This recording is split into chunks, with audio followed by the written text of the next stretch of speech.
moda brasileira não tem identidade. Calma que antes de você passar esse vídeo me chamando de hipócrita, eu já aviso que não, essa frase não é minha e não, é claro que eu não concordo com ela.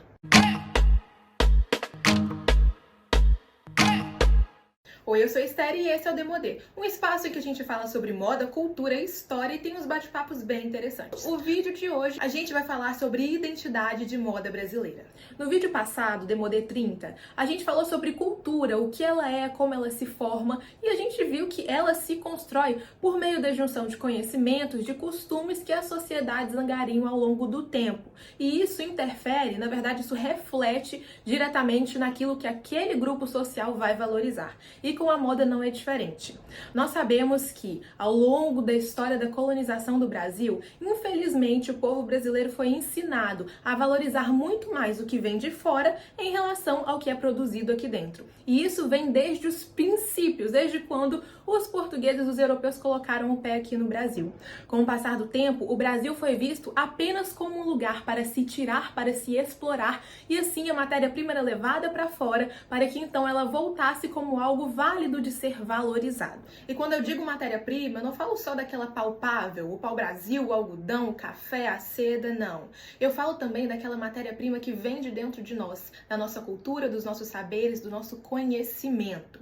Um exemplo claro disso foi a Semana de Arte Moderna de 1922, quando artistas como Mário de Andrade, Oswald de Andrade, Tarsila do Amaral trouxeram uma nova forma de produzir arte, novos formatos, realmente algo mais moderno, criado aqui no Brasil e inspirado nas terras do Brasil, e foram duramente criticados e rechaçados pela sociedade da época, que até então era acostumada às imagens, às estéticas daquilo que era europeu. E como o tema de hoje é sobre moda mais especificamente, a gente pode fazer um bate-volta no tempo, sair aí de 1922, século 20 e voltar um pouco mais, século 17, século 18. Século 18, século 17?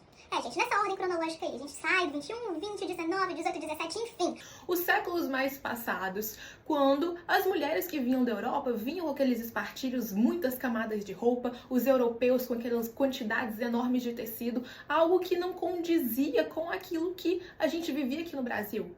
A gente, né, os nossos antepassados. Enfim, a galera que estava aqui. Um clima tropical, um sol para cada um, uma terra super quente e eles lá com aqueles milhares de camadas e incutiram isso na cabeça das pessoas aqui. Eles fizeram com que as pessoas que estavam aqui se adaptassem a algo que jamais seria racionalmente adaptável e muito menos confortável. E foi aí que começou a desvalorização daquilo que é essencialmente inspirado e produzido no Brasil. E outro ponto importante da gente destacar é que o que era essencialmente brasileiro, que era muito valorizado naquela época, era a mão de obra. E isso fez com que a cultura brasileira se formasse em torno de que o que era importante de verdade era o trabalho duro, o trabalho braçal. E toda aquela construção intelectual e artística não era muito valorizada, já que brasileiro não sabia produzir isso. E é por isso que até hoje, infelizmente, muitos trabalhos considerados artísticos não são muito valorizados aqui no Brasil. Isso não engloba apenas a moda, mas também as artes cênicas, artes musicais, as danças e muitas outras expressões que nós temos por aqui. E como a gente acabou de falar, por muito tempo aqui nós tivemos uma hegemonia da estética estrangeira e uma grande valorização daquilo que vem de fora. Inclusive, a definição daquilo que era considerado belo, aceitável e apto a ser valorizado, incluindo dentro da moda, era monopolizado por um grupo determinado de pessoas. E durante muito tempo esse grupo era formado apenas por jornalistas, escritores, editores de revista, enfim, as pessoas que tinham condição de viajar. Não apenas condição financeira, mas talvez acesso, tinham financiamento das revistas, das empresas, das marcas, enfim. Tinham essa condição de viajar ao redor do mundo e participar dos diversos eventos e semanas de moda que aconteciam, sendo elas as responsáveis por trazer as tendências de fora e definir aquilo que seria validado aqui ou não. Porém, com o passar do tempo... E eu tô falando do tempo demais, mas é porque o tempo é o tempo. Não tem como eu definir isso. Redefinir não. Não tem como eu... Ai, Jesus amado.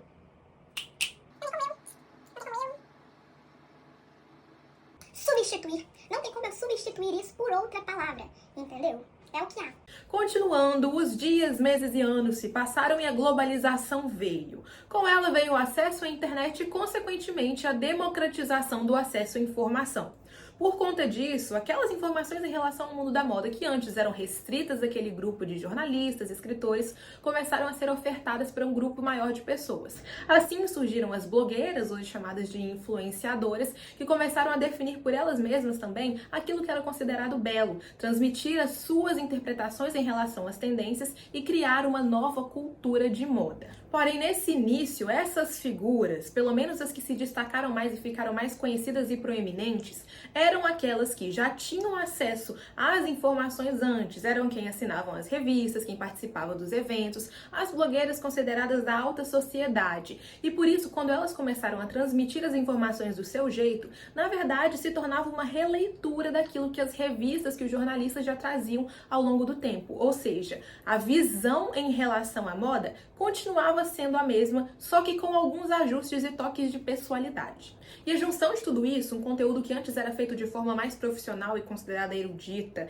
e depois começou a ser feito de um jeito mais pessoal, mais gente como a gente, fez com que o público se acostumasse, fixasse o seu olhar naquilo que já era conhecido e continuasse valorizando uma estética que vinha de fora. E esse comportamento se firmou quando, posteriormente, as figuras que criavam conteúdo sobre moda passaram a criar as suas próprias marcas de moda, mas com o mesmo modus operandi, a reprodução de estéticas estrangeiras. E é com base nas raízes que a gente falou no início do vídeo e a observação dessas marcas de forma mais específica, que são aquelas que são mais comentadas e disseminadas hoje em dia, que se cria o pensamento bem errôneo de que a moda brasileira não tem identidade. Só que se a gente tirar o cabresto, a gente vai conseguir perceber que a moda brasileira tem sim identidade e características que são só dela. E tem estilistas e criadores que buscam inspiração naquilo que só a gente tem, a nossa brasilidade. Por isso que quando a gente fala de moda brasileira, a gente fala daquela moda que olha os quatro cantos do país para buscar inspiração. A gente fala da moda lúdica e estruturada com uma leveza e dramaticidade sem igual do Lino Villaventura. A gente fala daquela moda excêntrica, dramática, com um peso, mas ao mesmo tempo uma irreverência sem igual do Alexandre Hershkovich. A gente fala da moda brasileira que valoriza o trabalho das rendeiras lá do Nordeste, que criam com as suas próprias mãos uma renda que carrega história e tradição e que é a base da marca de Marta Medeiros, lá de Alagoas. A gente fala da moda que leva à criação de uma escola de bordadeiras, não apenas com a intenção de criar mais mão de obra para empresas ou fazer mais peças para serem vendidas, mas também com a intenção de dar a muitas mulheres um ofício, que é a moda criada pela Patrícia Bonaldi, idealizadora da Pati Boa aqui em Minas Gerais. A gente fala de uma moda que interpreta a leveza e o movimento brasileiro com uma elegância e sofisticação sem igual, que é a moda produzida pela Neriage. A gente fala de uma moda que consegue ser encaixada anos atrás, ser vista muito bem no presente e consegue ser projetada no futuro como sendo de uma atemporalidade ímpar, que é a moda da Missy. E por fim, a gente fala de uma moda que é brasileira porque olha para o Brasil. E realmente, a moda brasileira não tem só identidade, ela tem brasilidade. Chegamos ao fim de mais um vídeo e talvez hoje a gente não tenha falado sobre uma história concreta, mas sim tenha feito uma viagem em relação à nossa cultura e aquilo que é culturalmente importante para nós. A base para o roteiro desse vídeo, na verdade, veio de um texto que eu escrevi no dia 15 de fevereiro desse ano, que eu publiquei lá na minha página no Medium sexta-feira. Se você quiser ter acesso a esse texto completo e a vários outros, é só você clicar no link que está na minha bio. Por fim, eu espero que vocês tenham gostado desse vídeo tanto quanto eu e me contem aí nos comentários o que você acha que marca a identidade, a cultura de moda brasileira. E se você gostou, não esquece do Quarteto Fantástico. Curtir, comentar, compartilhar e salvar, porque isso tudo me ajuda bastante e ajuda esse conteúdo a chegar em ainda mais gente, pra gente ampliar ainda mais o nosso repertório. Eu sou Esther Martins e esse foi o Demodê.